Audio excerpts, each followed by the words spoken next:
lors de ce petit séminaire, j'ai pour objectif de mener une réflexion à propos de, tout d'abord, l'influence du néolibéralisme sur le développement du néopentecôtisme au Brésil et de la religion en tant qu'entreprise, sur la construction de la masculinité en contexte défavorisé, en contexte de précarité, et finalement comment la religion en tant qu'entreprise, mais aussi en tant que possibilité de salut, va se constituer en ce moment comme une possible nouvelle solution aux hommes défavorisés au Brésil. Je suis arrivée à ces réflexions, à ces questionnements à travers mon travail de thèse, comme Alejandra vient de dire.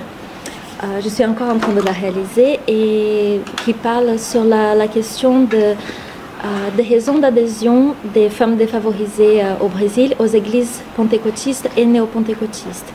Donc pour ma thèse, il s'agit surtout de comprendre quelles sont les bonnes raisons genrées qui sont les moteurs de ces adhésions féminines en masse, et notamment parce que le néopentecôtisme il est tellement néopatriarcal. Et de ce fait, je me suis aussi, je me suis surtout intéressée aux adhésions de ces femmes qui cumulent plusieurs types de vulnérabilité à un discours religieux qui, d'une certaine manière, va justifier ces vulnérabilités, ces inégalités auxquelles elles font face. Et à partir de cette étude, j'ai été amenée à m'intéresser aussi à l'adhésion masculine au néopentecôtisme. D'un côté parce que ça permet une compréhension un peu plus complète de l'adhésion féminine, surtout parce que, surtout en raison de l'importance qu'il y a cette dimension genrée dans le discours de la propre Église, et aussi parce qu'il y a encore peu d'études qui vont s'intéresser à cette adhésion masculine en traitant ça vraiment dans cette dimension genrée. Donc, on va voir tout d'abord comment le néopentecôtisme va instrumentaliser la précarité de vie des acteurs défavorisés et aussi de notions de masculinité et de féminité dans la démarche de prosélytisme.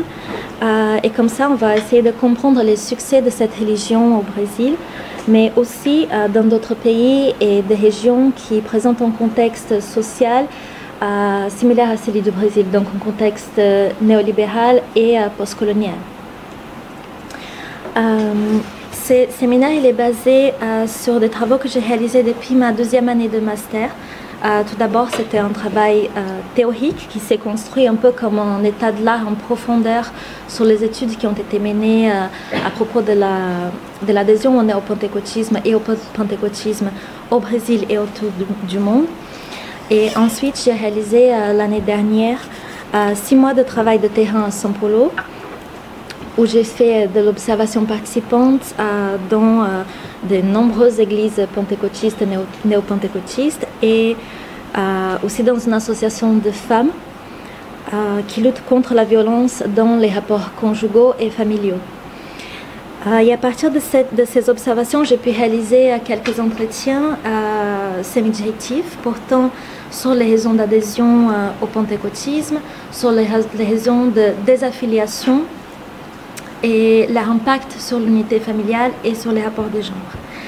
Donc ce travail, il n'est pas encore fini et je partirai encore bientôt pour faire encore 6 mois de terrain à São Paulo. Donc ce que je vous présente aujourd'hui, ce n'est pas une réflexion encore qui est aboutie et c'est une partie des sujets que j'aborde dans ma thèse. Donc je vous invite à faire part à vos commentaires, de vos questions, parce que tout ça va m'être très utile. Donc mon cadre théorique, il a été construit en fonction du cadre conceptuel que j'ai choisi pour ma thèse, c'est-à-dire en opposition aux théories de la domination typique d'une approche déterministe qui est incompatible avec l'approche compréhensive que j'ai choisie pour étudier ces sujets. Donc ma recherche, elle va s'appuyer très fortement sur la théorie gramscienne de la sociologie post-critique qui va remplacer les notions d'idéologie et de domination par les notions d'hégémonie et de pouvoir, donc dans le but d'expliquer les asymétries dans les rapports de pouvoir. Ces deux notions principales, je vais passer assez rapidement. elles vont être pensées de façon relationnelle. Les pouvoirs, c'est donc quelque chose qu'on va exercer lors d'un rapport, mais qui ne peut pas être possédé. Et l'hégémonie, elle serait une forme de pouvoir hétérogène et contradictoire, différente de l'idéologie qui suppose donc une domination par un groupe homogène. L'hégémonie, elle va s'opposer à l'idée d'idéologie pour deux raisons. Tout d'abord parce que il n'y a pas qu'un seul groupe qui est dominant, mais un ensemble de groupes qui sont dominants dans certains contextes, à certains moments dans la société, et qui vont obéir à des logiques et des idées contradictoires. Et ensuite, parce que les formes de socialisation culturelle et politique de ces groupes dominants, elles ne sont pas non plus homogènes. Stuart Hall, il va expliquer que la sphère publique, elle est constamment modifiée par la tension entre l'hégémonie, donc les idées de différents groupes dominants, et les contre-hégémonies, qui sont des formes donc de résistance. Et à partir de là, ça va être possible, dans le cadre de cette recherche, d'envisager des catégories comme le genre et la race en tant que rapport de pouvoir et pas en tant que rapport de domination. Et ça, c'est une différence assez importante et qui va nous permettre d'analyser les rapports inégalitaires au Brésil d'un point de vue intersectionnel. Donc,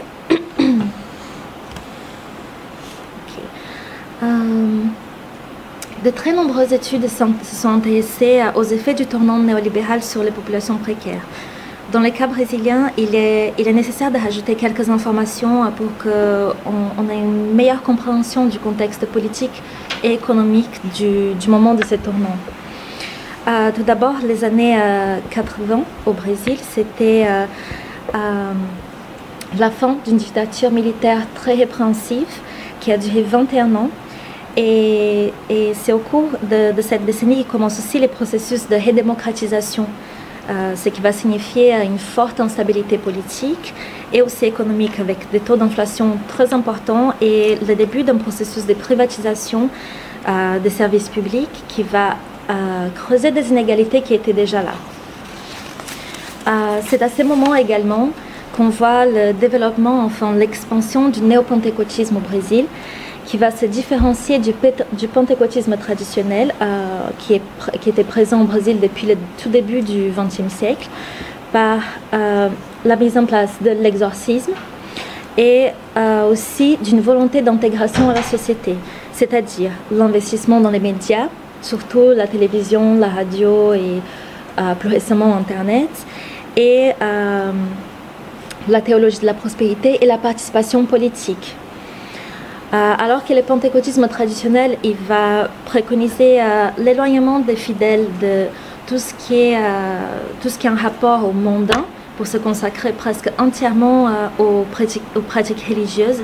Le néopentecôtisme, il va valoriser de notre côté le cumul du capital qui va être caractérisé comme la volonté de Dieu et qui va être perçu comme signe de la présence de Dieu, de l'action de Dieu dans la vie du fidèle. Et aussi la défense des valeurs religieuses à travers les médias et donc le politique. Pour ce faire, il était nécessaire que ces églises elles aient du capital pour investir dans ces campagnes politiques, dans le développement de ces médias. Donc ce qui va se développer au cours des années 80 et 90, ce sera l'appropriation des valeurs et des pratiques néolibérales par les églises néopentecôtistes. Et concrètement, ça veut dire principalement l'abandon des règles morales les plus rigides qui sont présentes dans le pentecôtisme classique ou traditionnel en raison d'une plus grande flexibilisation et adaptation de l'Église à la société mondaine. L'organisation de l'Église en tant qu'entreprise, c'est-à-dire il y a une église mère principale qui va coordonner les filiales et qui donc elles vont avoir des messes standardisées, des événements coordonnés, etc. Et on va avoir aussi de nombreux fonctionnaires, entre guillemets, de l'Église, à de différents types, de différents niveaux de hiérarchie. Il y a aussi la théologie de la prospérité, qui va s'opposer aux idéaux ascétiques qui sont traditionnels dans le pentecôtisme et qui va défendre la jouissance des biens matériels et en lieu de la frugalité. Aussi, un nouveau discours libéral sur la responsabilité individuelle où le fidèle devient un entrepreneur de lui-même et de sa propre vie. Et un rapport au religieux qui va devenir très clairement transactionnel. Les dons d'argent, les offres d'argent des fidèles vont être encadrés en tant que sacrifice et investissement. Donc le plus important est l'offre d'argent de la part du fidèle, les plus il aura des bénédictions dans sa vie, y compris dans sa vie financière. Donc dans ces cadres, chaque difficulté rencontrée par les fidèles va être interprétée comme résultant de son éloignement de Dieu, du droit chemin de l'Église évangélique. Et c'est un éloignement qui va attirer le démon et qui va prendre plusieurs formes, c'est-à-dire en forme de maladie, de pauvreté, de précarité, d'infidélité. Enfin, tout va être, peu importe si c'est un problème personnel ou un problème social, ça va être encadré en termes de Dieu et les démons. Donc, on voit que cet encadrement, il est vraiment très différent de l'encadrement proposé par la théologie de la libération, qui était très populaire dans l'Église catholique et surtout dans les communautés ecclésiales de base, qui étaient sorte de petits groupes qui se formaient, enfin, des groupes catholiques qui se formaient surtout dans les périphéries, dans les quartiers défavorisés, et qui donnaient aux problèmes rencontrés par les individus un encadrement plutôt social et politique, en attribuant les difficultés liées à la pauvreté, au chômage, à la maladie, etc., à un cadre plus large d'inégalité sociale. Donc, dans ces CEB, donc les communautés ecclésiales de base, les problèmes relatifs aussi à la sexualité, à la vie familiale, violence conjugale, tout ça, vont être vus comme le reflet de la situation économique des adhérents. Donc, ce n'est pas surprenant qu'à partir de ces communautés, il y a des ONG, des groupes féministes, des groupes des femmes qui se sont développés à partir des rencontres entre femmes, surtout entre femmes, dans ces CEB, dans le but de subvenir aux besoins les plus urgents surtout des femmes des milieux modestes, mais aussi de les conscientiser à propos des questions liées aux inégalités de race, aux inégalités de genre qui persistent dans la société brésilienne. Les églises néo-pentecôtistes, quant à elles, puisqu'elles attribuent donc les difficultés rencontrées à l'éloignement de Dieu, à l'influence du diable, sont beaucoup plus aptes à proposer des solutions immédiates, entre guillemets, aux personnes ayant n'importe quel problème, parce que ces problèmes, ils sont encadrés dans un discours de responsabilisation de l'individu. Donc la personne elle a un problème, c'est le diable, et donc c'est à cause du diable, et donc c'est à l'individu de faire la démarche pour changer cette situation en ayant recours à l'Église à travers la conversion et à tous les services qui proposent les églises néo-pentecôtistes. Donc à ces moments-là, au Brésil, on va avoir des acteurs sociaux qui sont fortement atomisés, qui vont être très faiblement investis dans le politique, dans le social, dans la citoyenneté, et qui vont être plutôt dans cette logique néolibérale de concurrence, de compétitivité, d'individualisme. Et donc, on se demande quelles sont les conséquences pour les populations les plus défavorisées. Donc, dans les périphéries urbaines, la période entre la fin des années 80 et le début des années 90, il est particulièrement marqué par une précarisation des conditions de vie.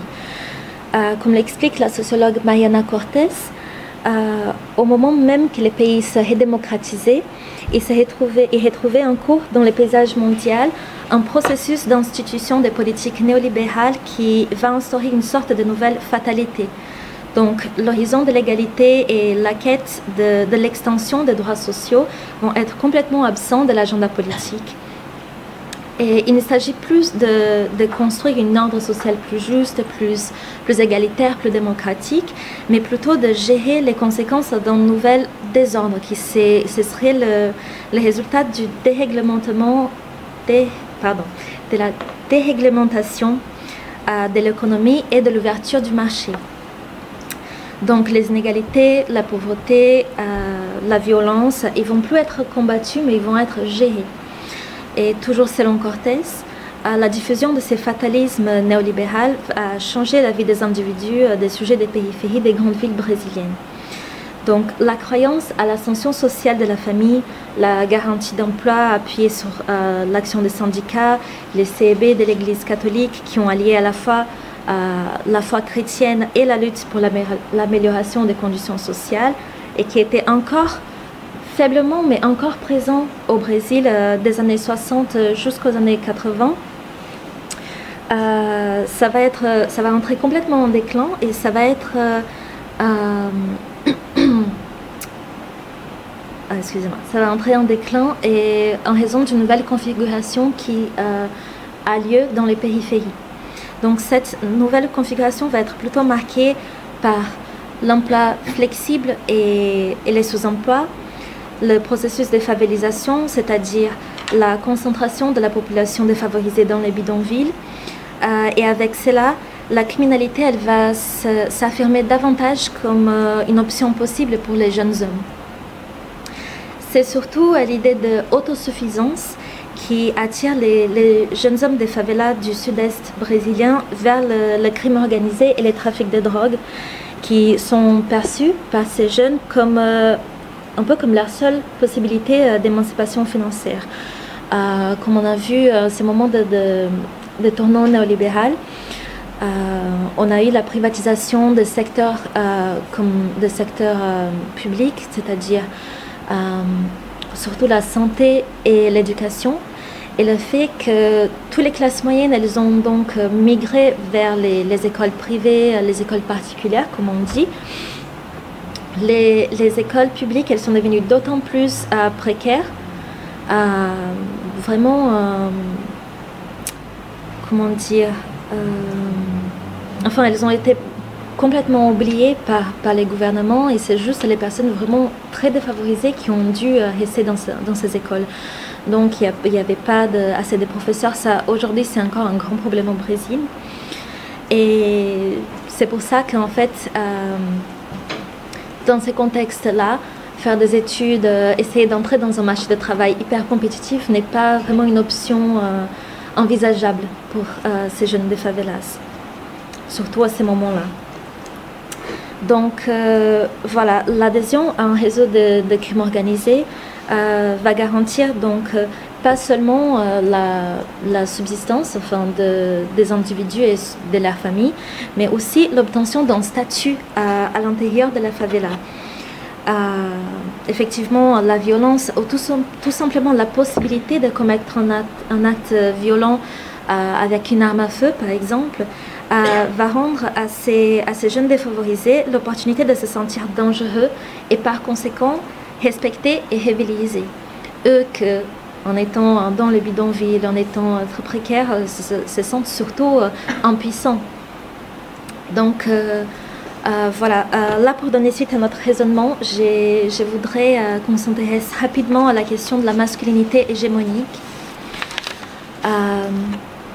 Donc selon la sociologue australienne Raewyn Connell, qui a développé ce concept de masculinité hégémonique au cours de longues années d'études sur la construction de la masculinité, elle dit que la masculinité et la féminité sont relationnelles et de ce fait, elle le définit comme, je la cite, un lieu au sein des rapports de genre, un ensemble de pratiques par lesquelles les hommes et les femmes s'engagent en ce lieu et les effets de ces pratiques sur l'expérience corporelle, la personnalité et la culture.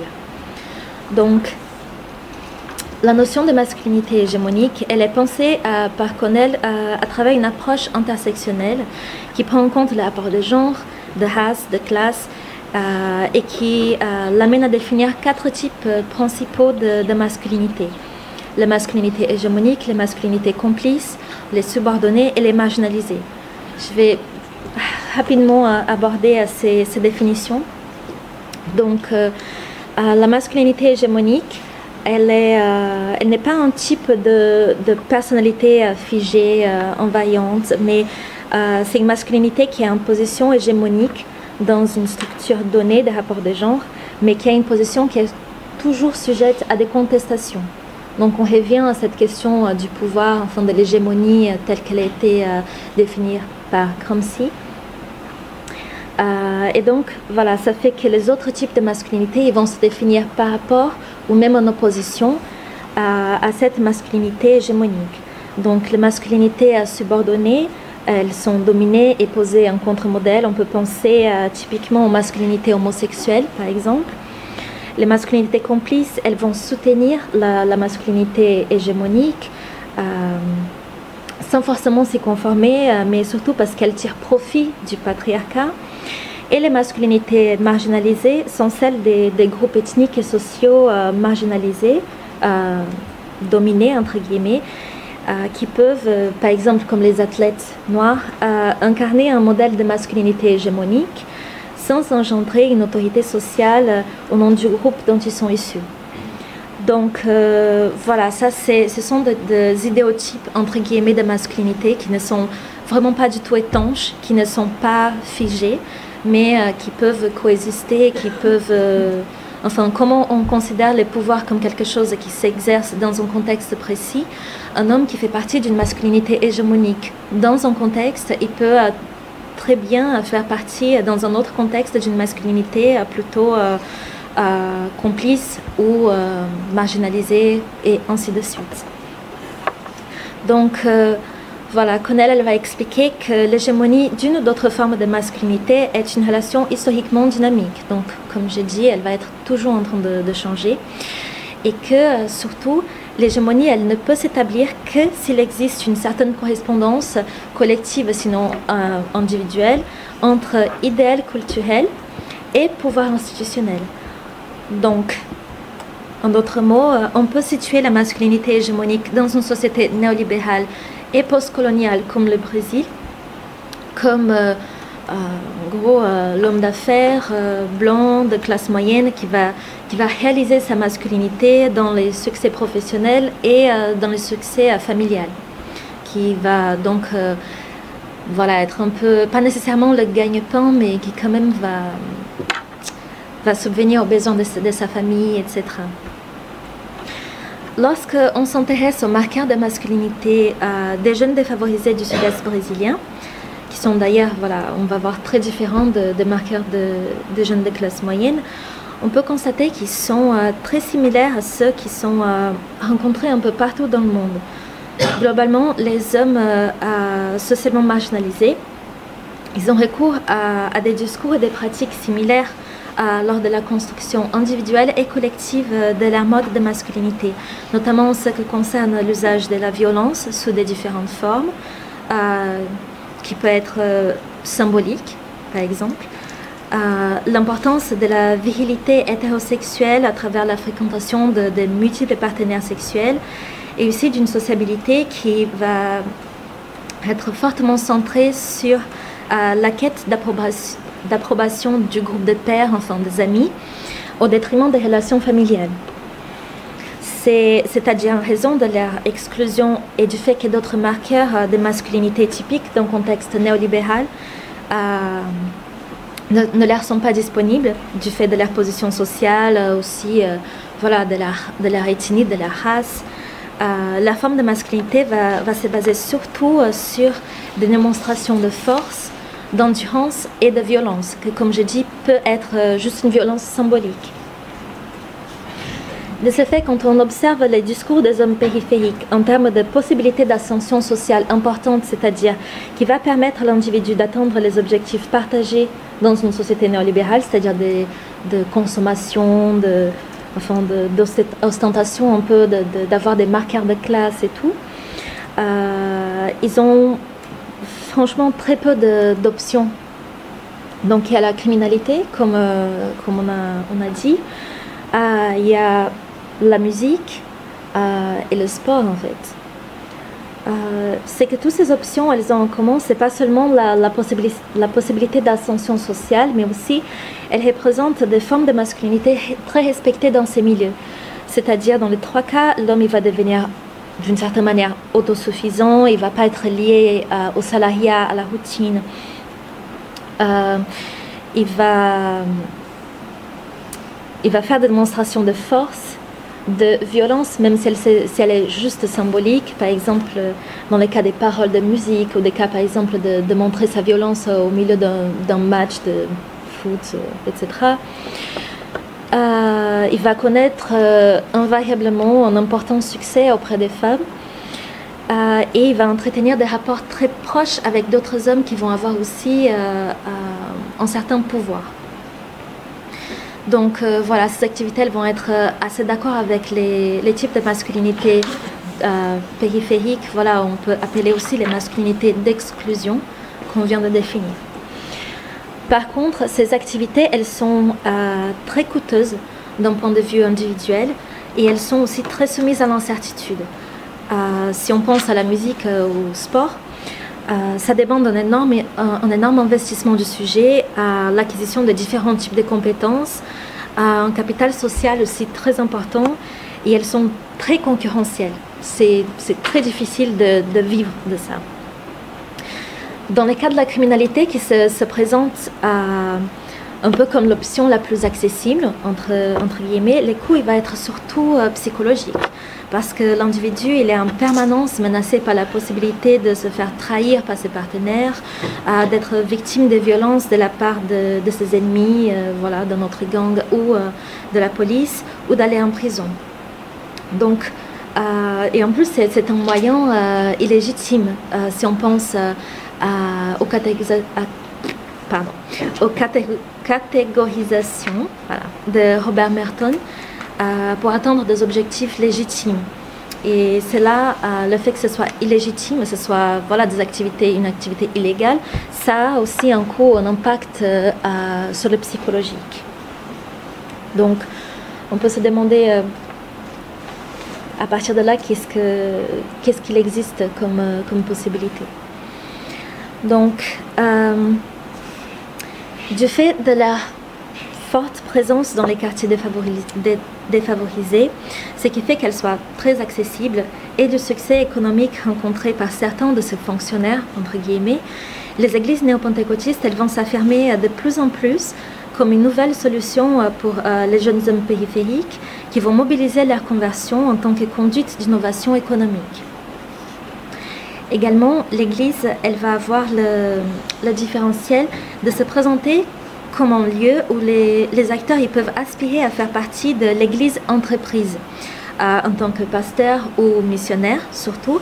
Et cela va permettre aux hommes de mobiliser leur histoire personnelle, leur biographie en tant que capital, c'est-à-dire en encadrant l'expérience de la précarité, de la toxicomanie dans certains cas ou même d'une ancienne vie dans la criminalité.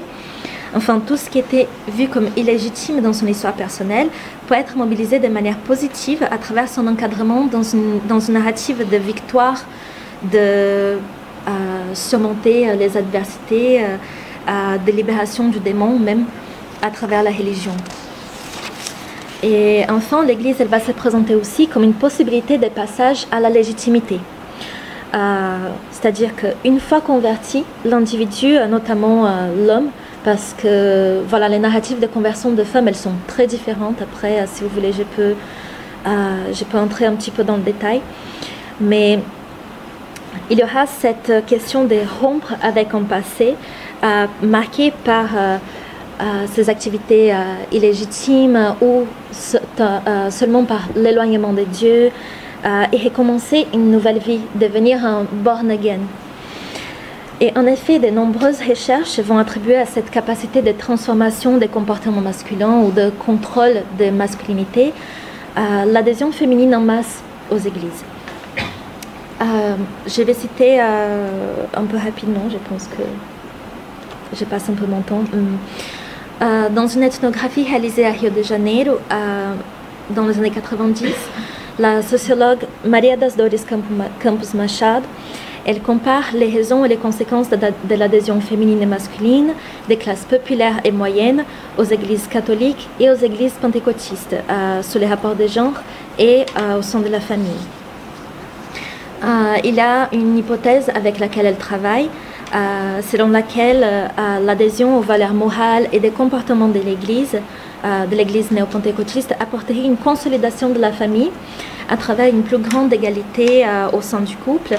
Mais en fait, elle va se rendre compte que l'adhésion au néo-pentecôtisme peut avoir cet impact sur les rapports dans la famille, mais juste dans les cas où les deux personnes dans les couples et aussi les enfants font la démarche de conversion à l'Église. Parce que dans le cas où la femme est la seule à se convertir, certes, les rapports ils vont être un peu pacifiés, il va y avoir moins de conflits au sein du couple, au sein de la famille, mais c'est parce que la femme, elle va assumer une position de subordination, de sacrifice, et c'est pour ça, en fait, elle va diminuer le conflit en se diminuant elle-même. Donc on peut pas vraiment parler d'égalité dans ces cas. Aussi, l'auteur Elisabeth Brusco a étudié les effets de l'évangélisme sur les rapports de genre en Colombie dans les années 90, et elle est arrivée à des conclusions similaires à celles de Machado, c'est-à-dire que pour elle, lorsque les hommes ils adhèrent autant que les femmes aux églises néo-pentecôtistes et pentecôtistes, ça aurait, selon elle, des effets révolutionnaires sur les intérêts pratiques et stratégiques des femmes, à travers ce qu'elle appelle une réforme du style de vie machiste des hommes colombiens et des hommes latino-américains de forme générale. Pourtant, je pense que la possibilité de réformer ces formes de masculinité, elles doivent être nuancées. Lors des conversions masculines et surtout parmi les jeunes hommes, la réaction du groupe de pères vient se rajouter à la réussite de la conversion, parce que si d'un côté on a les jeunes hommes qui veulent faire ses pas de conversion, qui veulent changer voilà, son style de vie, ses comportements et tout, de l'autre côté il y a les amis, les groupes de pères qui vont tirer dans l'autre sens, ben non, hein, reste avec nous et tout. Voilà, le sociologue hollandais Adriaan van Klieken, il indique comme idéaux de cette nouvelle forme de masculinité, de cette masculinité biblique, entre guillemets, la responsabilité, la subvention aux besoins de la famille, le leadership de la communauté, de la société et le contrôle de la sexualité. Donc ce serait ça qui est attendu de ces jeunes hommes qui vont faire cette conversion vers le pentecôtisme. Par contre, il y a pas mal de difficultés en fait, surtout par rapport à cette question de l'influence du groupe de pères, de leur jugement et aussi du contrôle de la sexualité. On va voir aussi, enfin, au-delà de ça, il y a aussi d'autres problèmes. Donc, voilà, malgré le fait que certaines de ces recherches elles vont expliquer qu'il y a des hommes qui réussissent à faire cette réforme de la masculinité, les plus performants, ils vont jusqu'à devenir pasteurs, conseillers, missionnaires et tout. On peut se questionner les résultats de ces initiatives individuelles ou collectives liées au pentecôtisme ou non, de transformer des masculinités qui sont la conséquence d'un contexte social précis, sans qu'aucun effort de changer ces contextes soit mis en place. Donc, je vais essayer d'aller rapidement.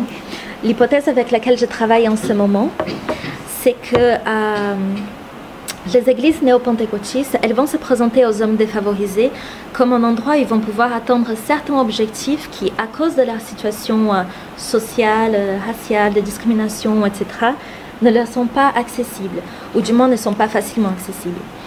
Les objectifs principaux, c'est-à-dire les raisons d'adhésion plus fréquemment évoquées par les hommes, sont une rupture avec leur passé, donc qui est perçue comme marquée par l'illégitimité, l'illégalité, et la sortie de la précarité, en d'autres mots, la prospérité.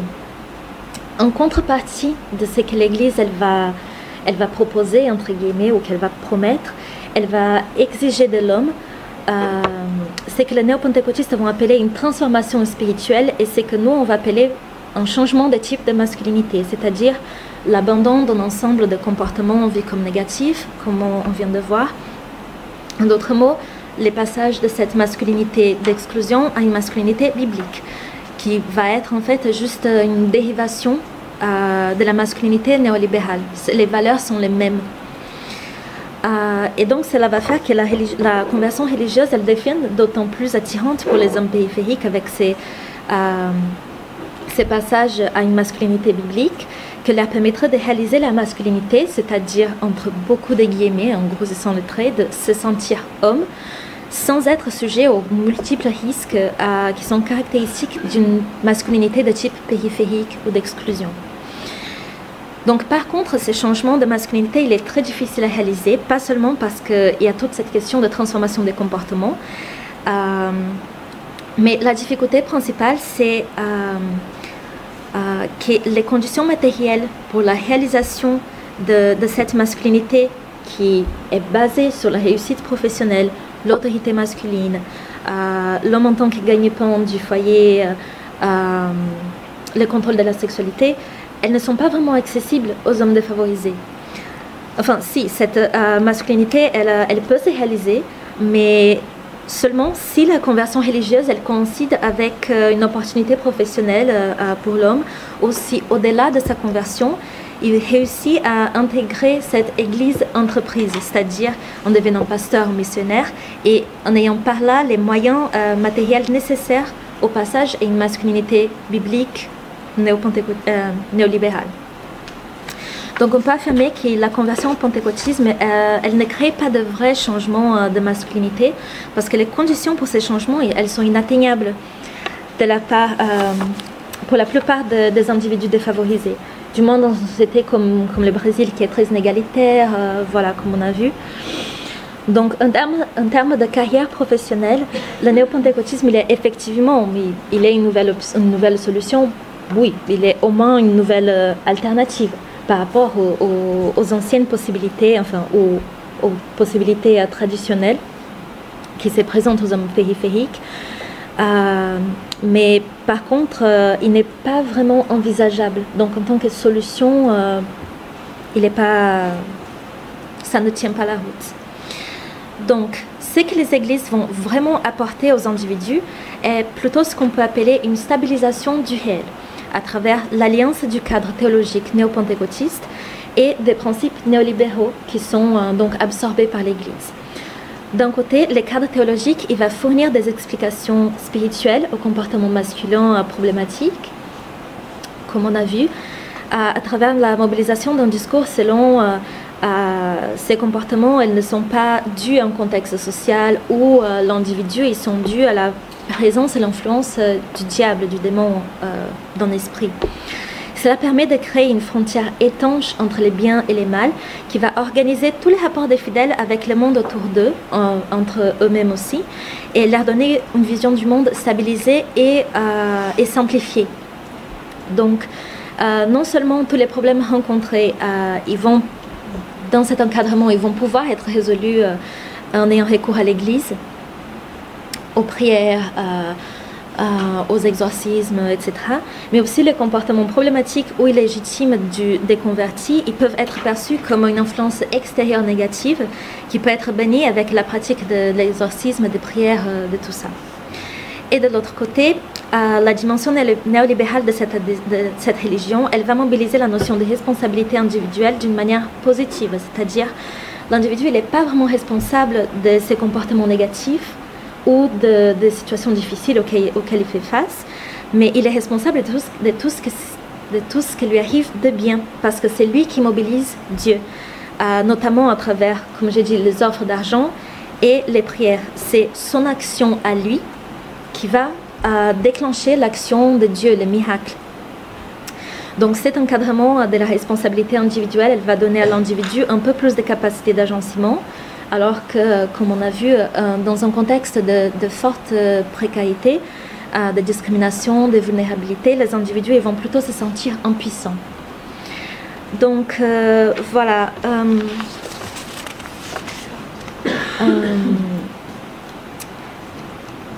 Pour conclure, donc l'Église, elle ne va pas vraiment constituer, donc comme je dis, une vraie solution économique ou une vraie solution pour un changement de masculinité pour les hommes. C'est vrai qu'il y a des hommes qui vont réussir, par exemple, à changer certains comportements, etc. Mais ce type de masculinité qui est préconisé par l'Église et en même temps par la société néolibérale, elle est tout simplement pas atteignable à ces hommes. Ils ne peuvent pas l'attendre parce qu'ils n'ont pas les conditions matérielles. Donc l'Église, elle ne peut que apporter proposer des solutions qui sont symboliques, qui certes, elles peuvent avoir un impact positif aussi sur la vie des fidèles. Ça peut diminuer leur incertitude, ça peut apporter des explications, de la consolation. Mais en ce qui concerne les promesses de l'Église d'ascension sociale, de résolution de différents problèmes, c'est tout simplement pas possible tant que le système en soi qui a créé cette précarité et tous ces problèmes, il reste inchangé. Merci et je suis désolée d'avoir dépassé le temps. Merci beaucoup. Du coup, on enchaîne. Je pense que les questions après. Oui. Du coup, on change d'ordi. Oui, juste. Ah oui, tout va bien. Et voilà. Tu veux t'asseoir là? Je peux juste. Oui, peut-être ça.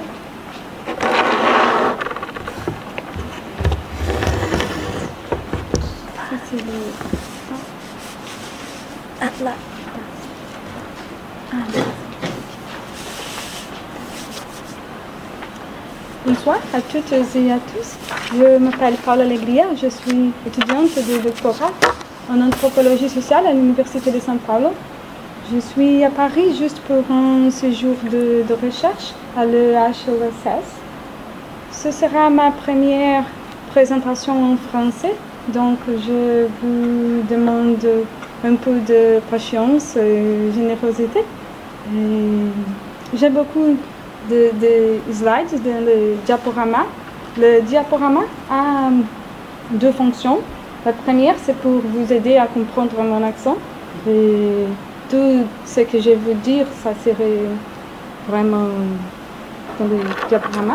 Et la deuxième fonction, c'est pour illustrer les événements desquels je vais parler. Et je ne vais pas me consacrer sur l'analyse des images, c'est juste pour illustrer. Je suis ravie d'être entre vous. Au comité de l'organisation de l'atelier, je vous remercie beaucoup pour avoir m'accueilli. Et voilà. Ma présentation s'intitule « Genre, sexualité et conservatisme à l'école, l'activisme féministe et LGBT au sein du mouvement lycéen dans les scénarios conservateurs au Brésil ». Entre 2013 et 2015, pendant mon master, j'ai effectué des recherches ethnographiques dans des écoles publiques à Rio de Janeiro, où j'ai assisté à l'explosion de collectifs et des groupes associatifs lycéens composés de jeunes féministes et de personnes LGBT. Dès 2016, déjà pendant mon doctorat, l'éclosion de 3 cycles d'occupation des écoles publiques, le printemps lycéen, m'a mené à élargir le terrain ethnographique au-delà de Rio de Janeiro et à aller à des écoles de différentes régions brésiliennes afin d'analyser les processus d'occupation et leur déroulement vers l'organisation politique des filles féministes et de l'aide LGBT. M'appuyant sur l'articulation entre l'anthropologie et les études de genre, je chercherai dans cet exposé à comprendre les effets des expériences des lycéens sur les usages et les significations de la politique en termes de genre et de sexualité à partir des interventions féministes LGBT face aux menaces conservatrices pendant le printemps lycéen. J'examinerai aussi par la suite les implications des discours réactionnaires en matière d'éducation et de démocratie au Brésil. Avant de m'attarder plus particulièrement sur les modes d'engagement politique du mouvement lycéen et les réactions conservatrices, je vais d'abord présenter brièvement le cadre historique du Brésil entre 2013 et 2016. Cette mise en contexte nous permettra de connaître les conditions objectives et subjectives qui ont mené à la configuration des manifestations étudiantes au Brésil et qui indiquent les chemins qui nous ont conduits au scénario conservateur dans lequel nous vivons aujourd'hui au Brésil. Ensuite, j'essaierai d'être synthétique sur les objectifs, les sujets et les méthodes de ma recherche de doctorat en anthropologie sociale à l'Université de São Paulo.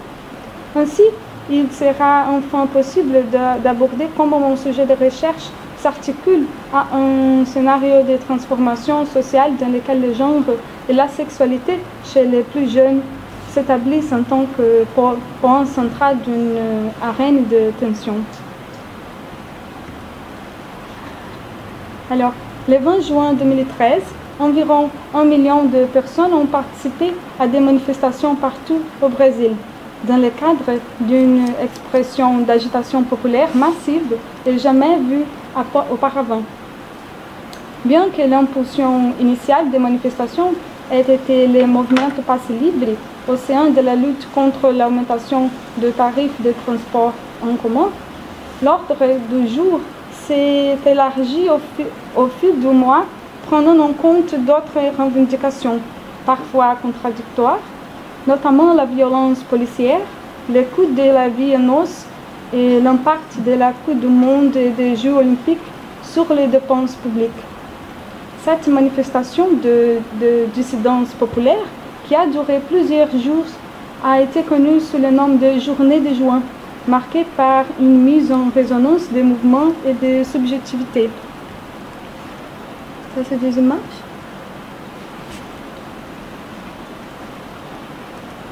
Ça a été à Rio et à São Paulo, l'affiche contre tout et l'affiche mon parti et mon pays.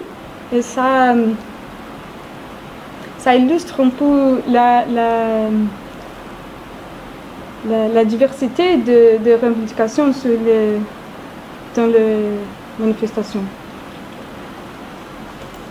De nouvelles manifestations de masse se sont suivies au Brésil en 2015, poussées par l'indignation devant les scandales de corruption impliquant la présidente Dilma Rousseff et le Partido dos Trabalhadores. Cela a conduit au vote d'avril 2016 au Congrès national visant à destituer la première femme à occuper le poste de direction le plus élevé du pays. Pendant le vote, les membres du Congrès ont non seulement évoqué des tortionnaires de la dictature, mais aussi fait l'éloge du coup d'État militaire de 1964 et évoqué la famille et Dieu pour justifier leur vote en faveur de la destitution de Rousseff. Cela met en évidence le fait que l'accusation principale, le prétendu pédalage fiscal, n'était pas réellement la véritable raison de la déposition de la présidente. Michel Temer, alors vice-président, a ainsi assumé la présidence, ce qui a été vu par beaucoup de Brésiliens comme un coup d'État.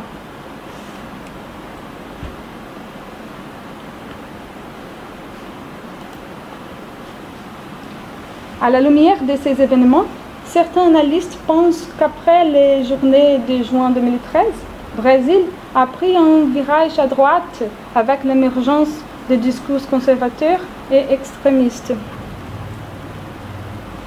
C'est ainsi qu'en 2015 et 2016, 3 cycles d'occupation des élèves dans des écoles publiques ont eu lieu dans tout le pays.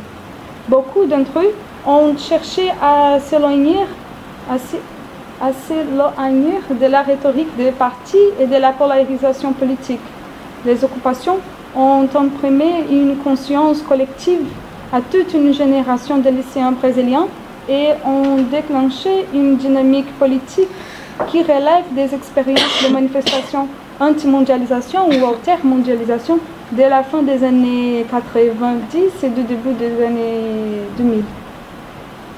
À partir des mobilisations donnant lieu aux journées de juin 2013, on voit apparaître d'organisations plus horizontales, et ça c'est entre guillemets parce que c'est une catégorie analytique bien sûr, mais ça c'est aussi comme les acteurs, c'est autoclassifié comme une catégorie indigène, une catégorie de... Ouais. C'est tes inquiétés qui amènent cette catégorie. Ouais. C'est vraiment une catégorie analytique, mais c'est surtout une catégorie que les gens utilisent pour se classifier eux-mêmes. Alors, avec l'expression d'une pluralité des revendications ancrées dans une politique du quotidien et des demandes de changement social, impliquant également la subjectivité des acteurs. On observe en particulier un renforcement des activismes associés aux questions du genre et de la sexualité. Le retour dans les rues, dirigé par des activistes de 2013, avec plusieurs secteurs de lutte féministe et LGBT actuels, a été au Brésil une période marquée par la profusion de discours et de pratiques d'autonomie et d'autogestion, avec les tensions et le conflit interne à ces mouvements.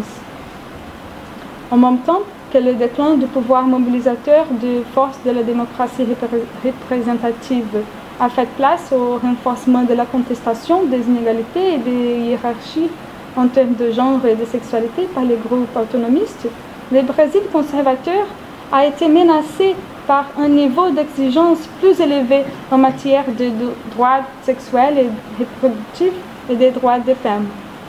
Le changement dans les modes de pensée, d'expression et de construction d'une action politique en faveur d'une société moins inégale pour les femmes et les personnes LGBT ont été donc au centre du combat à la soi-disant idéologie de genre et à l'endoctrinement idéologique venant de la part des fractions conservatrices de la société.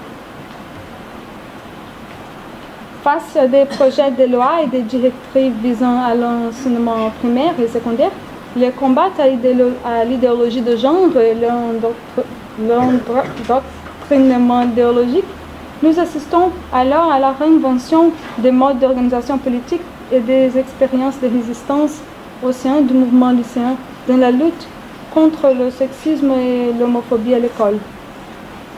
Après avoir brièvement décrit les contextes politiques du Brésil entre 2013 et 2016, je vais maintenant vous présenter mon cadre méthodologique général. Ensuite, on va parler de la façon dont cette méthodologie m'a permis de comprendre les transformations récentes de l'engagement lycéen. En 2015 et 2016, le Brésil a été témoin de cycles intenses d'occupation des écoles publiques par des lycéens, répartis notamment sur 3 périodes. Le premier, c'est inspiré par la révolution des pingouins en 2006-2011 au Chili. Entre octobre et décembre 2015, plus de 200 écoles publiques ont été occupées à São Paulo en réponse au projet d'organisation scolaire présenté par les gouvernements.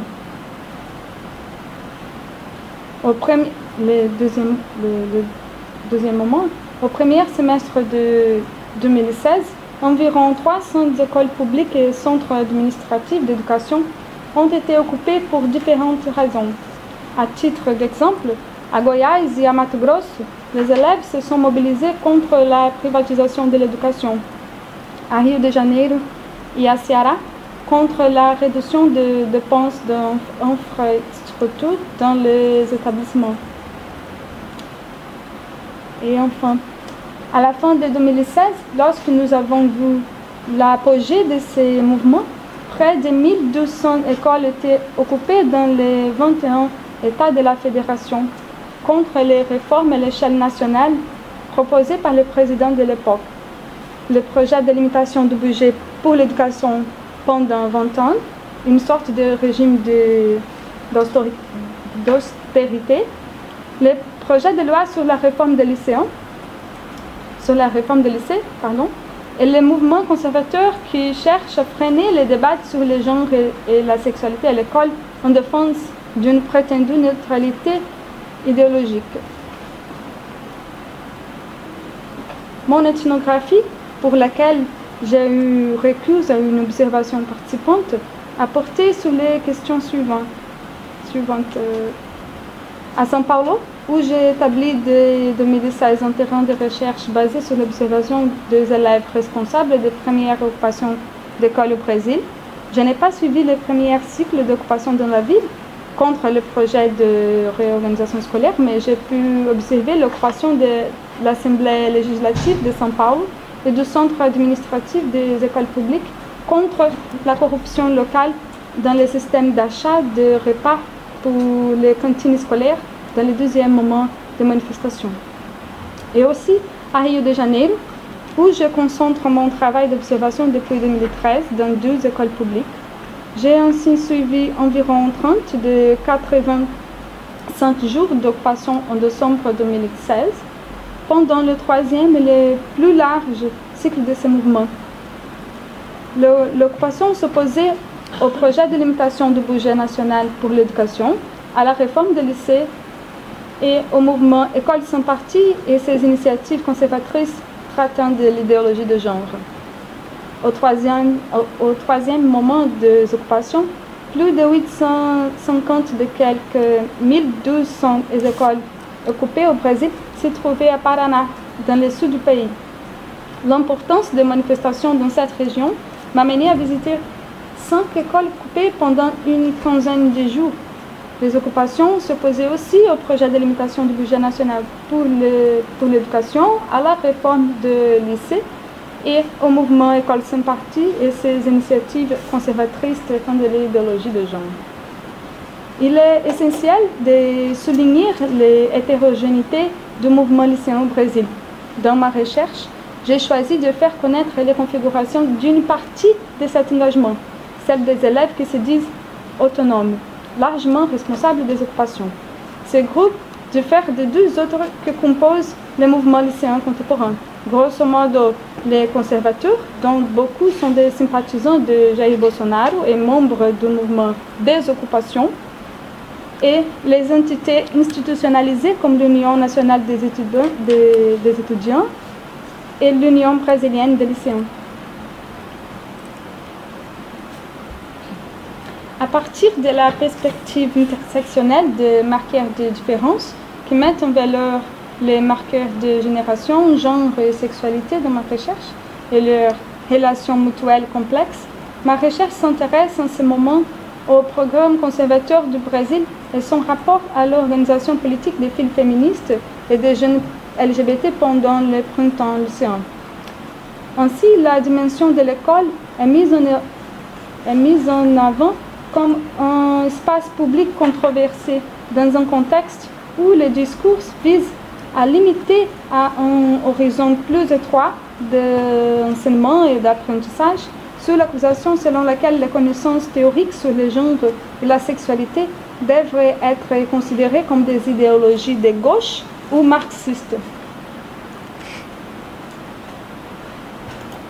Les plans d'éducation du ministère et de chaque État de la Fédération en 2014 et 2015 ont tracé les lignes directrices pour les 10 prochaines années et ont supprimé des textes les questions de genre et de sexualité. Parmi les passages supprimés, je cite les objectifs à combattre la discrimination contre l'orientation sexuelle ou l'identité de genre, la promotion de recensement sur l'éducation entre les personnes transgenres et l'encouragement des programmes de formation sur le genre, l'orientation sexuelle et la diversité. La lutte contre une prétendue idéologie de genre s'étend également à tous les pays autour du mouvement École sans parti et de ces projets de loi qui cherchent à freiner de telles discussions en milieu scolaire en défense d'une prétendue neutralité idéologique. Tels que les plans d'éducation et les mouvements École sans parti, le danger de l'idéologie de genre a guidé aussi la réforme du lycée qui, entre autres, a défini les compétences et les connaissances jugées essentielles comme la langue portugaise et mathématiques ou complémentaires.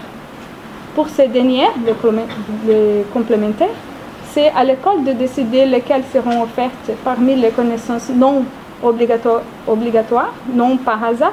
Il y a les cours de sociologie et de philosophie. Ainsi, alors que l'activisme autour du féminisme et du mouvement LGBT a marqué le cycle d'occupation, les discours se reflètent également dans les réactions des voix conservatrices dans leur régime de régulation morale. Ils accusent les connaissances théoriques du genre et de la sexualité en tant qu'idéologie et considèrent l'école publique une cible privilégiée. Le combat aux instruments coercitifs pour ce débat à l'école a guidé le mouvement lycéen vers un usage politique particulier des subjectivités et a déclenché ces nuances avec la lutte plus large pour l'éducation publique. Face à ce scénario, les élèves ont commencé à utiliser l'espace de l'école pour combattre les fondements conservateurs de ces propositions et pour comprendre leurs enjeux afin de pouvoir décider quelle direction prendre et quelle politique refuser ou soutenir. Au moment des occupations, il a été demandé par les mouvements conservateurs et directives gouvernementales en matière d'éducation d'interdire les débats sur le genre et la sexualité en milieu scolaire. Toutefois, les recommandations n'ont pas contraint les lycéens à revenir sur ce sujet, que ce soit par l'expression corporelle et du désir ou par la récurrence d'activités sur ces questions. Les débats ouverts, les soirées littéraires, les débats suivant des projections de films, les défilés et les ateliers, par exemple, ont fonctionné comme des occasions de rencontres stratégiques pour les élèves et comme un élément constitutif de l'école qu'ils souhaitaient construire. Les réseaux qui se sont développés à partir de ces expériences, à la fois affectives et coopératives, ont amplifié le sens de la solidarité et le pouvoir d'action commun, mobilisés par la confiance accordée au pouvoir collectif.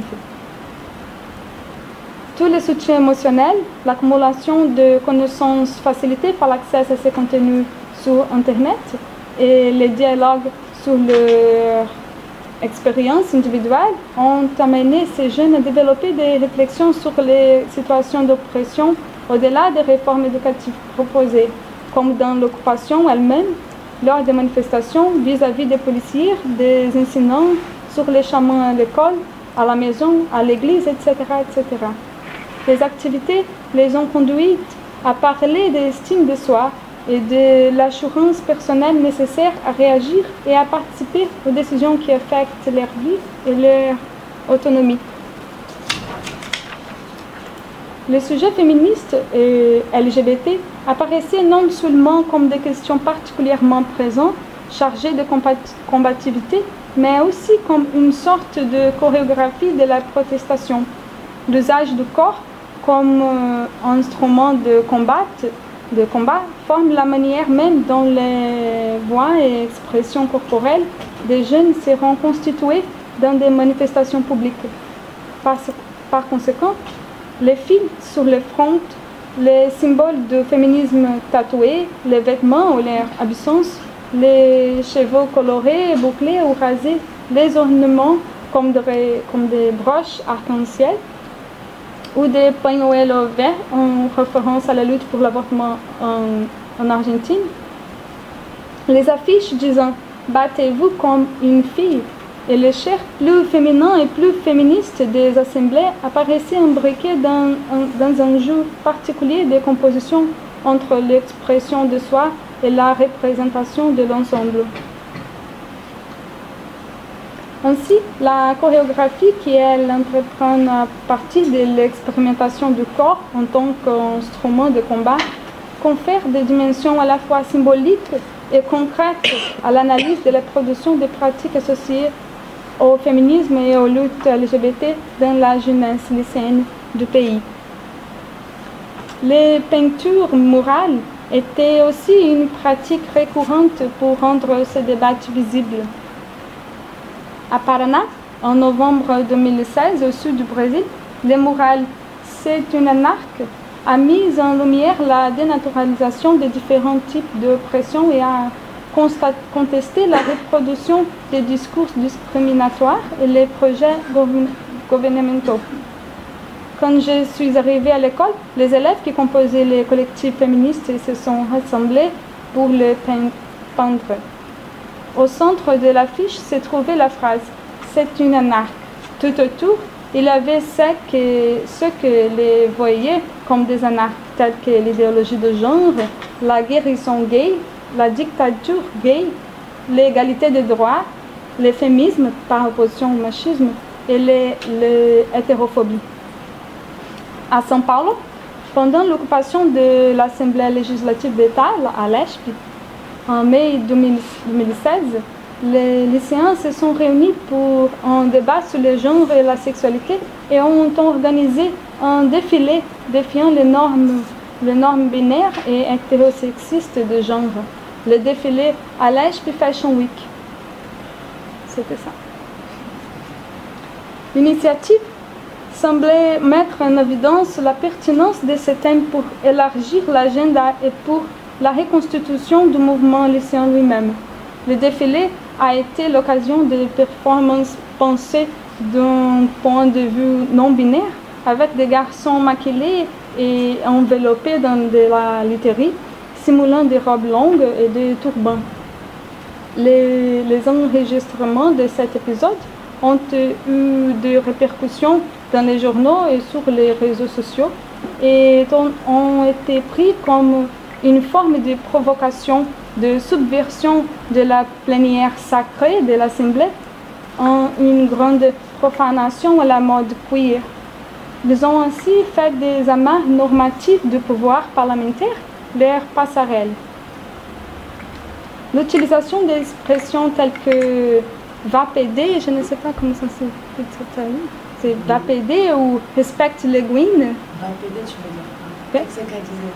Tipo, vai viado, respeita os sapatão. Ouais, respecte le guine, ça va, je pense que c'est la traduction, mais va péder, ça, je pense que c'est plutôt dire, c'est pas. Ici, je pense qu'il va, ça veut dire plutôt dire, barre-toi. Va péder, c'est plutôt go, aller. Vai viado. Aller oui, péder. Oui. Aller péder, oui, c'est ça. Aller péder ou respecte les guines semblait également resignifier des asymétries de pouvoir, aperçues dans des supports divers, tels que des graphiques, des affiches et des communiqués sur les réseaux sociaux. Ces expressions ont fait des insultes, un discours stimulant et productif prononcé par un groupe qui a pris la parole et a revendiqué sa propre identité. L'utilisation de X et E à la place des marqueurs de genre A et O propres à la langue portugaise dans les communiqués écrits, tels que les affiches d'information éparpillées dans l'occupation et les publications sur les réseaux sociaux, va également dans ce sens. Afin de défaire la prétendue neutralité et hégémonie des dérivations masculines, l'utilisation des étudiants en masculin comme référence aux filles et aux garçons par exemple, ils ont eu recours à une stratégie linguistique qui les empêchait de marquer dans les discours les différences de genre imposées. Les corps féminins LGBT ou associés à des performances non binaires se manifestaient dans des revendications plus larges, telles que des réformes de l'éducation, mais aussi dans des questions locales.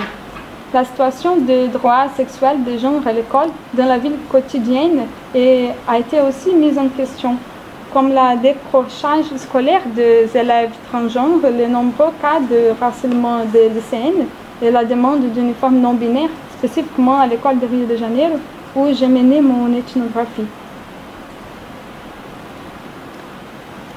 Une certaine configuration des rôles de genre est également apparue dans la coexistence et la division des tâches pendant les expériences d'occupation.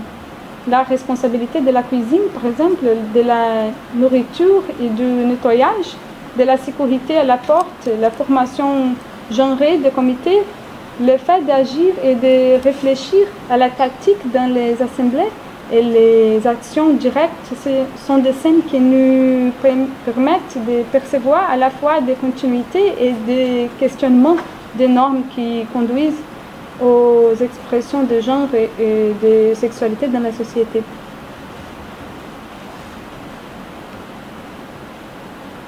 Ainsi, la découverte de l'école, de ses espaces, de ses règlements et de son fonctionnement interne, accompagnée de la découverte des droits, du droit à l'éducation au droit à la différence, composait l'action, le discours et la pensée politique de celle-ci.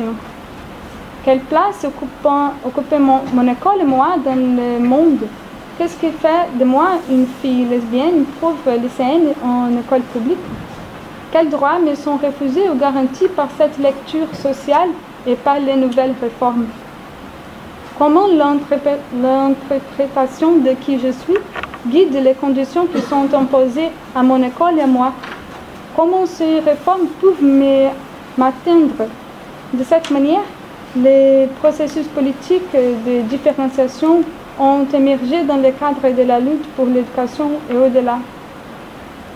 Une nouvelle éthique de vivre ensemble a pu dépasser les murs de l'école et a contribué à faire émerger les problèmes ayant mobilisé les jeunes en tant que sujet politique.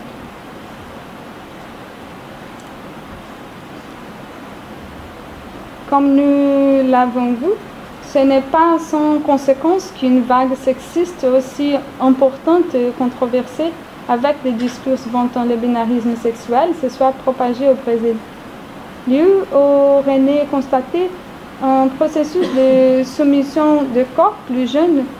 L'école a émergé, dirait Foucault, en tant que puissant réseau de cohésion dans un complexe projet de contrôle social visant à réadapter chaque individu à sa place et à chaque place un individu. En ce sens, alors que la critique conservatrice du gaysisme, des féminazis et des idéologies du genre s'intensifiait, des discours enflammés qui envahissaient les couloirs de l'école au quotidien devenaient de plus en plus évidents et avaient des répercussions sur les revendications et les pratiques discursives des occupations. Aujourd'hui, il est certain que ce climat conservateur s'intensifie encore plus fortement dans les hautes sphères de pouvoir et réagit fortement aux effets des processus que j'ai décrits ici. Pour Gayle Rubin, ce serait précisément dans des moments comme celui-ci que la sexualité et le genre sont considérés comme des questions traitées avec une attention particulière. Si pour certains, le débat peut sembler être une déviation futile par rapport à des problèmes plus critiques, chez Rubin, c'est précisément dans les moments de effervescence politique que les discussions se déroulent le plus vigoureusement. Enfin, il convient de noter que si les effets des ingérences morales sur le corps et la sexualité se manifestent sous la forme de conflits, de censure et de violence, il est également vrai que le conservatisme agit en tant que producteur de résistance et en tant que moyen pour que les subjectivités et les perspectives militantes soient remises en question.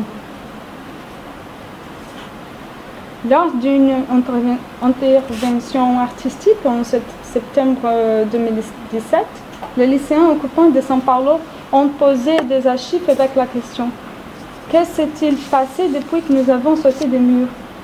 La résonance de cette interrogation sur le temps actuel nous a menés à nous demander quelle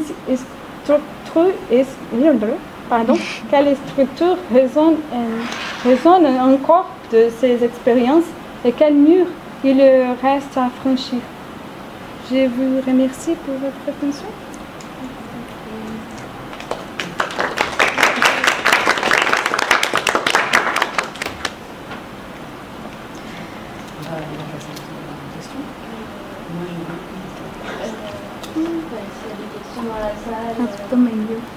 Moi, je veux bien dire...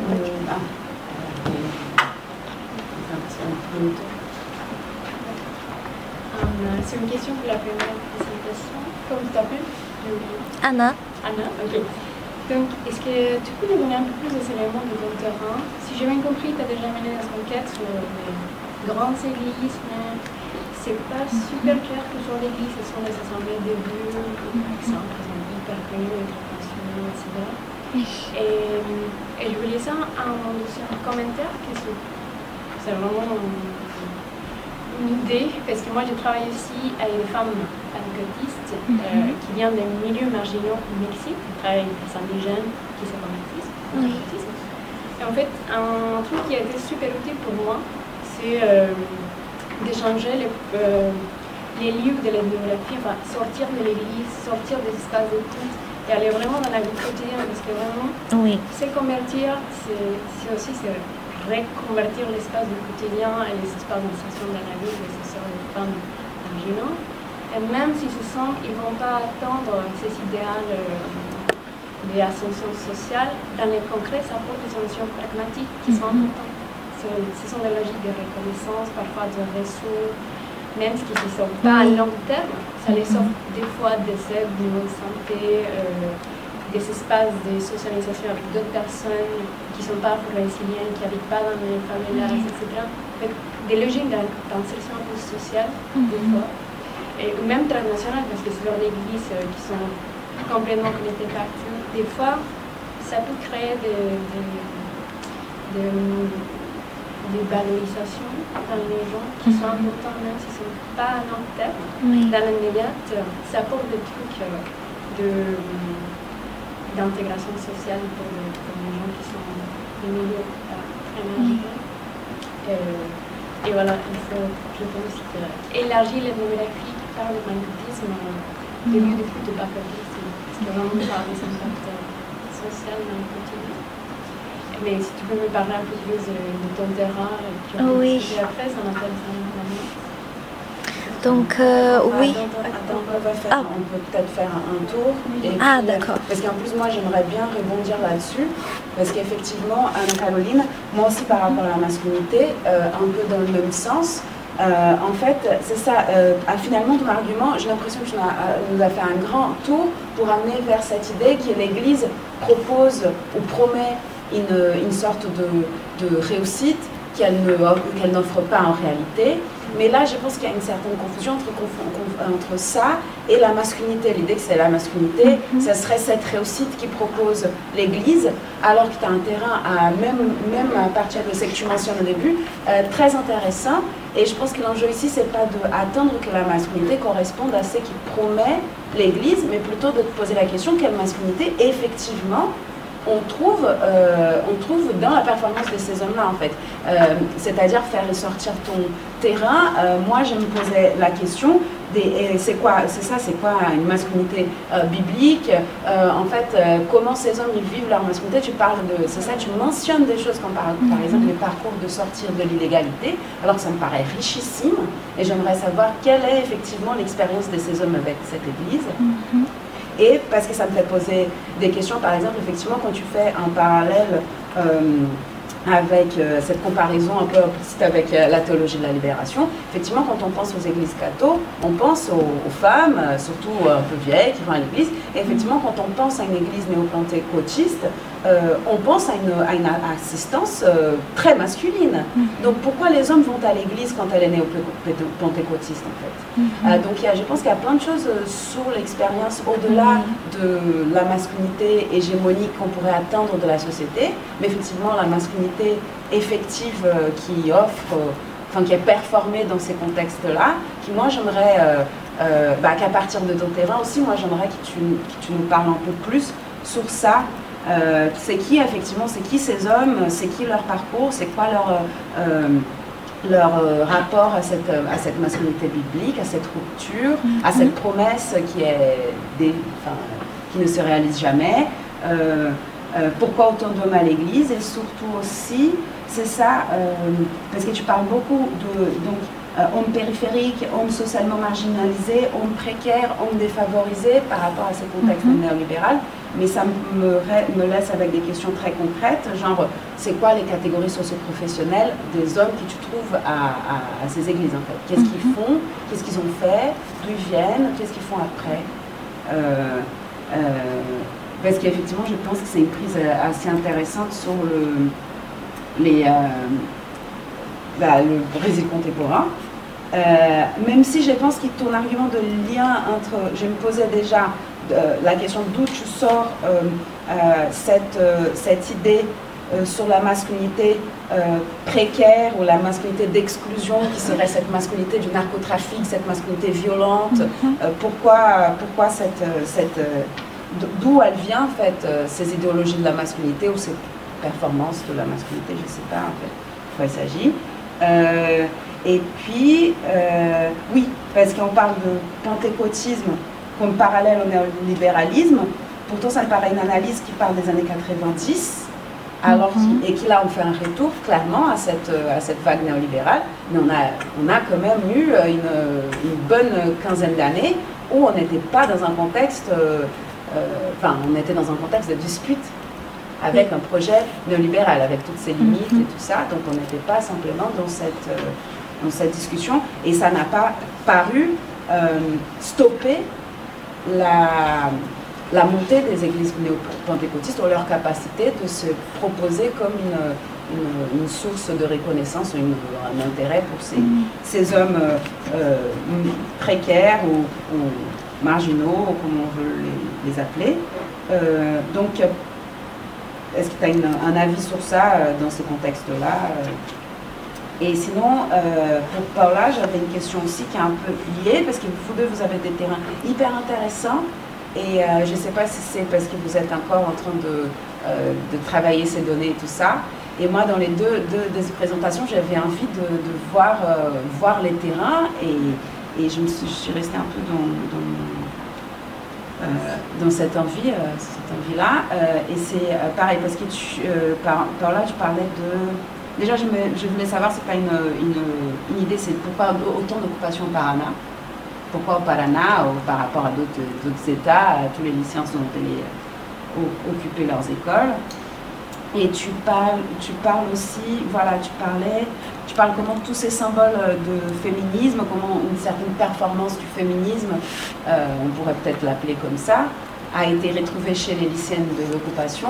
Tu as parlé de stratégie, mais en fait, moi, je me disais que c'est peut-être pas effectivement, c'est peut-être pas stratégie dont on parle de tactique. Là, tu as dit, que la forme d'occupation passait par cette mise, par cette performance de la féminité, par ces marqueurs de féminité, de féminisme, d'une féminité féministe, je sais pas, mais bon, de déconstruction des binarismes. Il y avait tous ces marqueurs-là, mais moi, je me posais la question, il y a une photo, la photo elle était très bien, on disait genre ces pays là où il y a les défilés non-binaires, et derrière il y a ces pays d'Amérique. Donc moi je me pose la question, quel rapport entre toutes ces tactiques féministes, autour ces subversions des formes traditionnelles de mobilisation, et l'objectif, les buts de ces occupations, parce qu'elles avaient quand même un but politique très clair. Est-ce qu'il y a un lien? Est-ce que ces liens étaient clairs, ou il s'agissait vraiment juste d'une question individuelle, finalement, pour les jeunes femmes ou jeunes minorités qui étaient dans les mouvements? Est-ce que ça a changé leur objectif? Est-ce que ça a eu des effets sur les mouvements, sur la façon de demander les choses, sur les effets qu'ils ont pu avoir? Et j'ai posé cette question parce que je pense surtout que la réponse qu'on a vue à ces grands mouvements, c'était la militarisation des écoles. Là maintenant, on est dans une logique au Brésil de surveillance des professeurs pour éviter toutes sortes de discussions sur le genre, et même dans un contexte où on parle de militariser les écoles, de mettre des policiers militaires, vraiment un backlash profond. Donc je me demande par rapport à l'occupation de la stratégie, le féminisme et tout ça, quelle a été les démons. Pardon. j'aurais une ou deux questions en plus.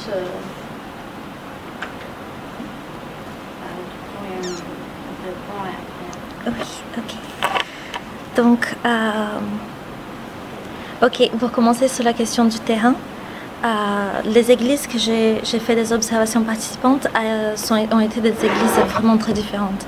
Je suis allée à de toutes petites églises pentecôtistes vraiment très traditionnelles, tu sais, où il n'y a que une petite pasteur, une femme et son mari qui prêchent pour une quinzaine de personnes. Et je suis allée Temple de Salomon à Universal. J'ai vraiment essayé de faire un peu tout parce que je voulais justement pas être juste dans Universal en fait.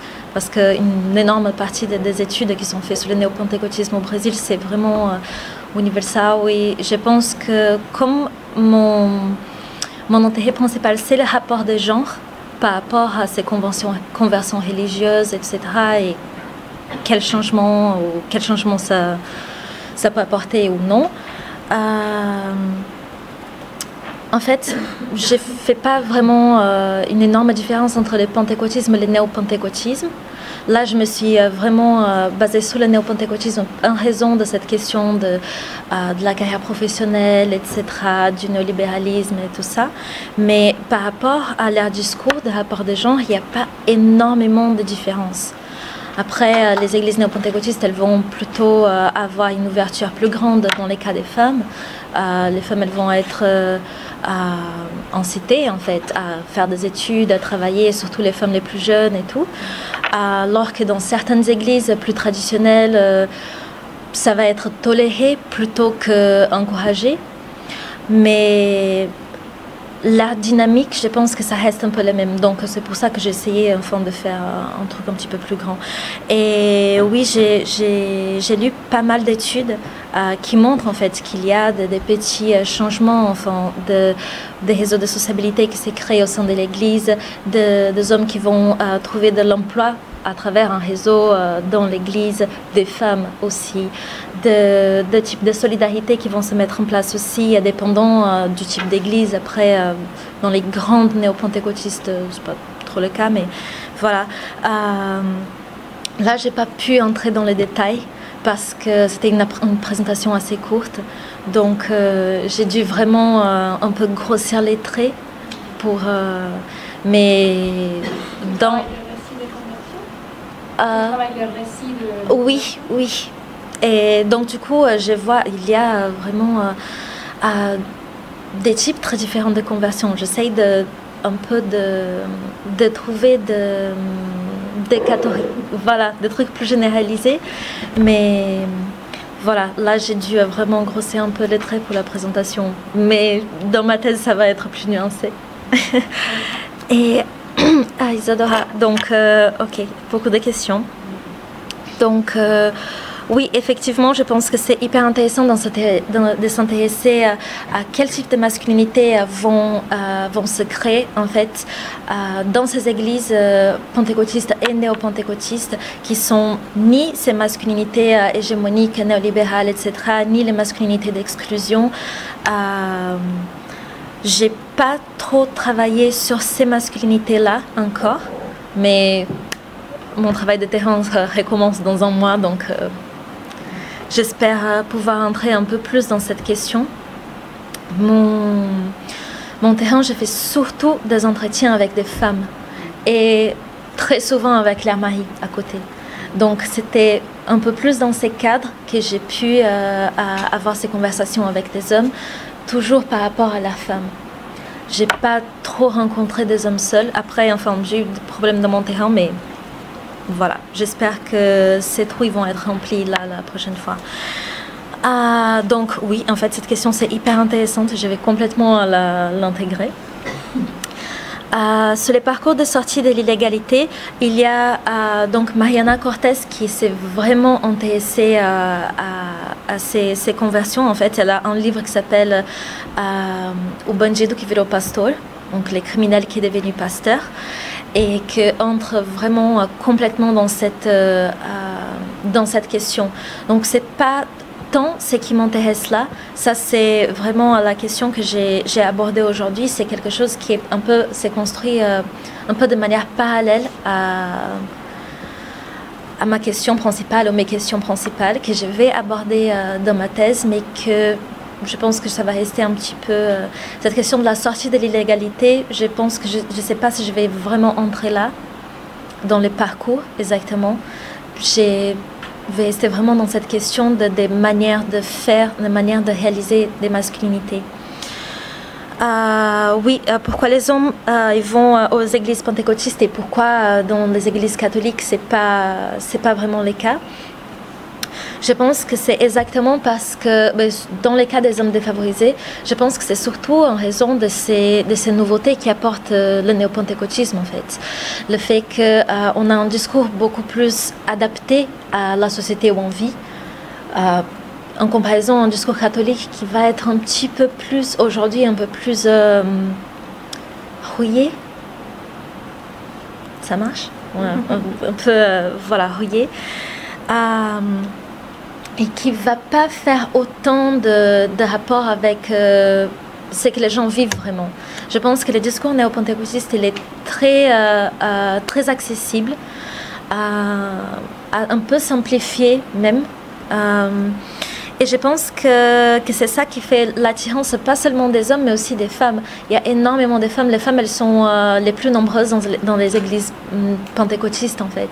Plus que les hommes, malgré le fait qu'elles ont moins de postes de responsabilité, elles sont moins pasteurs, elles sont... Voilà. Mais elles sont quand même le public le plus intéressant. Et donc, c'est ça la question que j'essaye quand même de répondre. Sur les catégories socio-professionnelles, je n'ai rencontré de différents. Il y a des chauffeurs de Uber, de taxi. Il y a des hommes qui travaillent, pas vraiment dans les industries, mais on va dire dans un secteur secondaire, entre guillemets, de mécaniciens ou électriciens, ce genre de choses. Ce sont surtout ce que j'ai rencontré, c'est surtout des employés, mais qui sont encore dans une précarité. Peu d'entre eux, et surtout d'entre les femmes que j'ai rencontrées aussi, tant dans l'association des femmes et dans les églises, la plupart d'entre eux ont de travail assez précaire. Donc voilà, il y a des femmes qui elles vendent des gâteaux voilà, dans la rue. Il y en a qui sont de tercérisade. Voilà, sous-traitance de services de femmes de ménage, ce genre de choses. Donc vraiment, la plupart, j'essaye de me rappeler, je pense qu'il n'y a personne que j'ai rencontré, malgré le fait qu'ils ne sont pas dans une énorme pauvreté, etc., qui sont dans des emplois précaires, manicure, surtout sans contrat de travail. Sur les masculinités périphériques, donc cette idée, le concept, il a été, j'utilise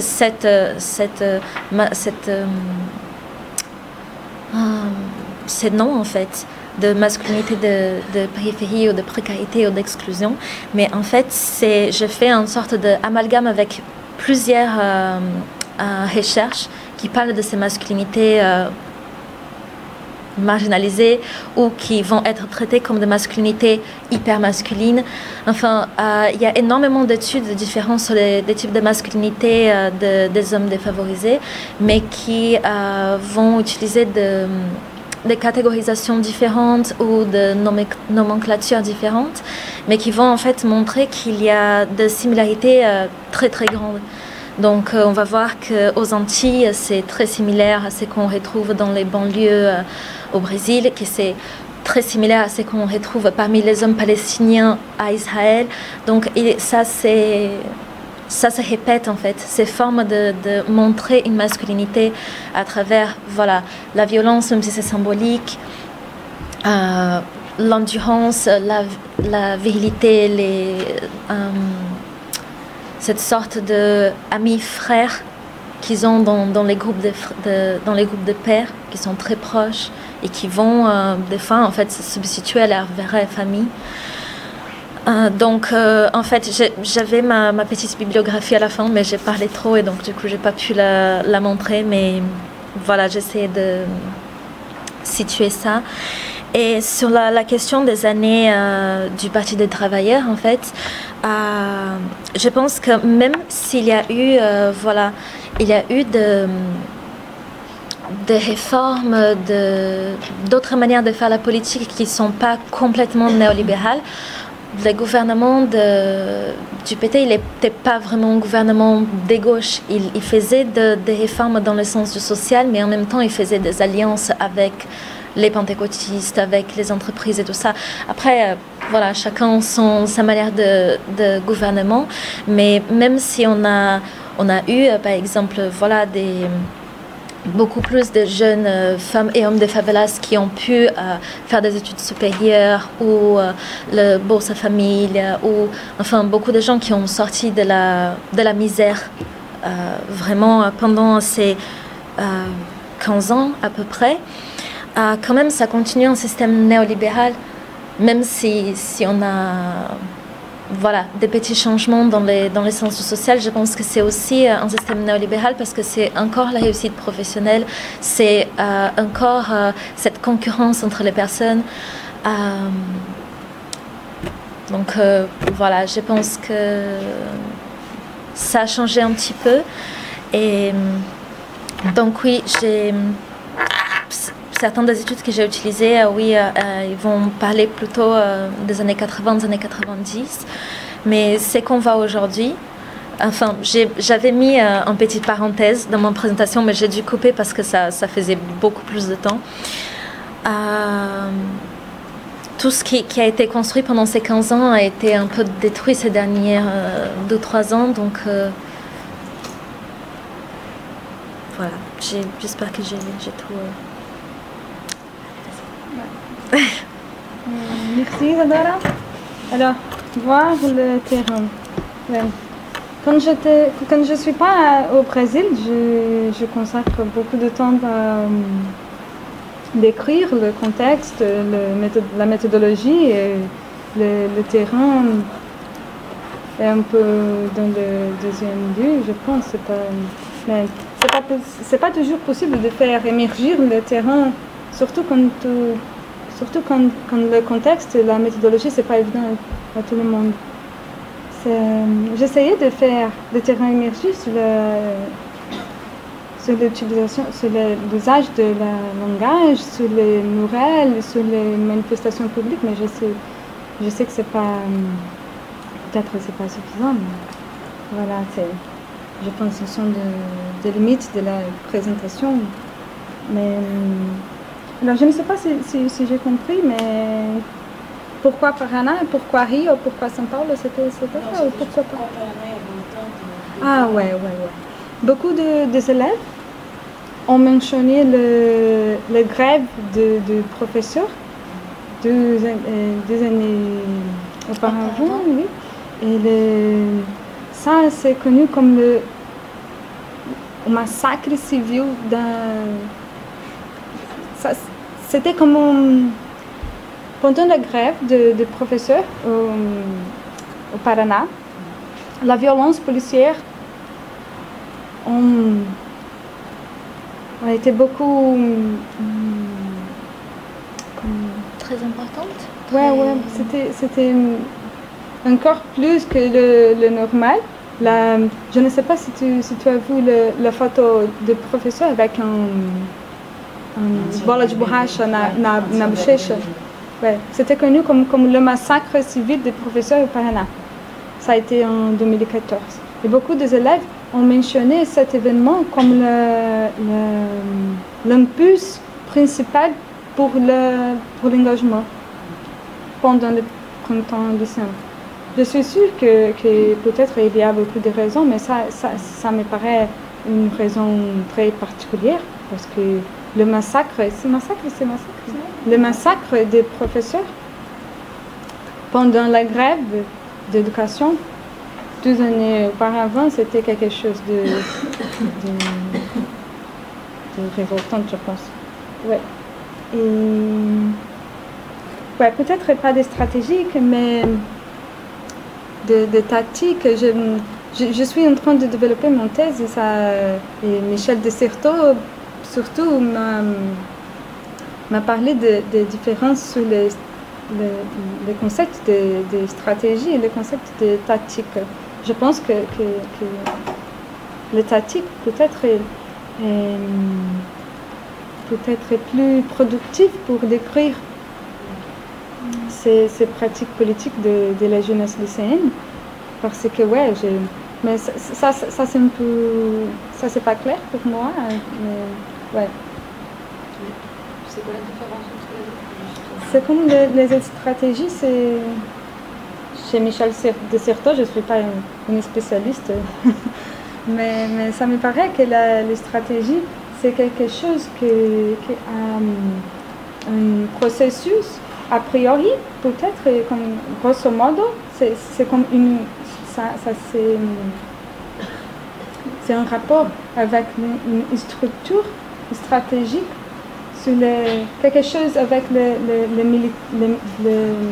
rapport avec le militaire, par exemple, l'objectif.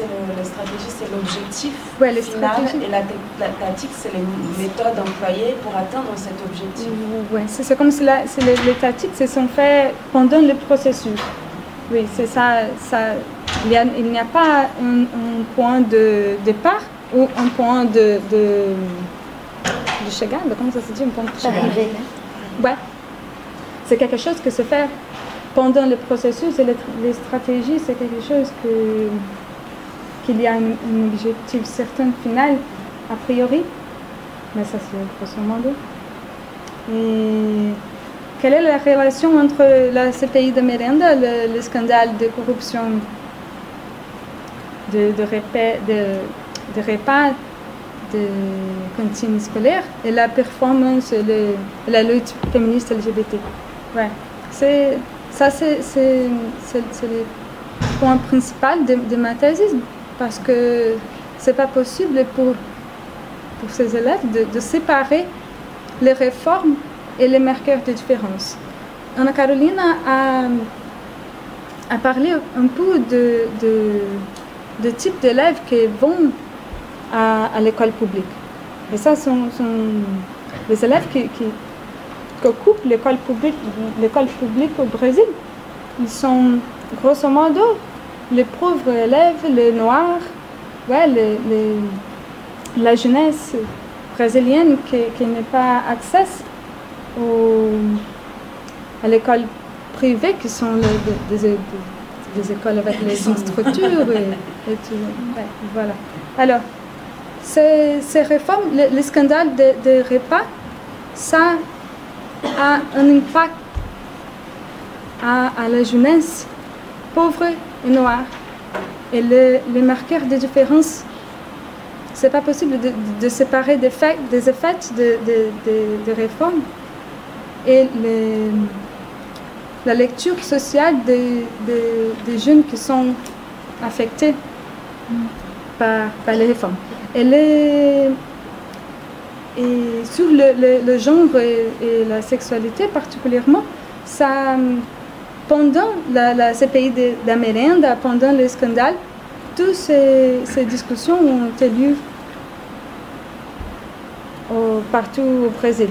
Alors, l'idéologie de genre, l'endoctrinement idéologique, et tout ça constitue la manière même que les élèves s'engagent politiquement. Ça, c'est pas séparé. Je veux dire, le genre et la sexualité constituent la manière qu'ils vont composer les pratiques politiques. Alors, le scandale de Merenda, ça affecte les élèves qui ne peuvent pas parler de soi à l'école. Parce que l'école particulière, l'école privée, ils ont toujours, surtout les écoles alternatives, et ces écoles-là, ces écoles parlent de genre, parlent de sexualité. Les écoles qui ne peuvent pas parler de de ces sujets sont les écoles publiques. Alors, on ne peut pas... C'est comme le gouvernement m'a volé mon repas, a volé mon droit à la différence à l'école. Et ça, c'est quelque chose qui m'affecte particulièrement. Si on voit... Tu penses pas qu'il y a du coup une articulation parce que tu dis l'école ils sont partis et ça en même temps il y a peut-être l'articulation entre l'enjeu de dire ils nous volent l'argent de nos repas à l'école et ils veulent nous imposer des cadres, c'est-à-dire ils nous volent la possibilité de les subvertir. Ouais. Donc les deux choses sont la même chose en fait. Oui, ne sont pas la même chose mais ce sont, oui, la même chose, sont articulés. Font partie de la même. C'est pas possible de se faire. Et quand on parle sur le pratique politique, je veux dire. Et sur la militarisation, ça c'est une question vraiment dure pour moi parce que les élèves, ils disent on a tout perdu. On n'a pas gagné une seule revendication. Toutes nos revendications ont été perdues. Encore la suspension de l'organisation scolaire à São Paulo, il a été suspendu, mais aujourd'hui, ça c'est en train de se développer. La réforme de temps scolaire a été quand même suspendue à São Paulo. Oui, mais ça c'est en train de se développer à São Paulo aujourd'hui. Alors, ils ont tout perdu et ça c'est quelque chose que dans mon thèse, je ne sais pas à quel point je vais me consacrer à cette question-là parce que depuis 2017, depuis 2018, beaucoup de choses ont changé au Brésil et c'est pas possible théoriquement de faire une cohérence d'analyse sur les pratiques politiques parce qu'ils ont changé beaucoup. Et la génération de lycéens, c'est une nouvelle génération de lycéens. Après, les lycéens, je veux dire les lycéens qui ont occupé ces écoles en 2015, ils sont la plupart à l'université aujourd'hui. Alors, ça c'est quelque chose que je ne sais pas encore comment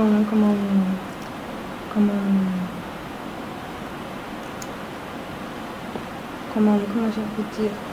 Je ne sais pas encore de quelle façon je vais décrire ce déroulement après le mouvement d'occupation. Parce que la militarisation, la privatisation, ça s'est renforcé beaucoup après Bolsonaro. Et si je consacre ma recherche sur une recorte temporal, comment ça se dit? Un cadre temporel. Ouais. C'est difficile d'analyser tout qui vient après.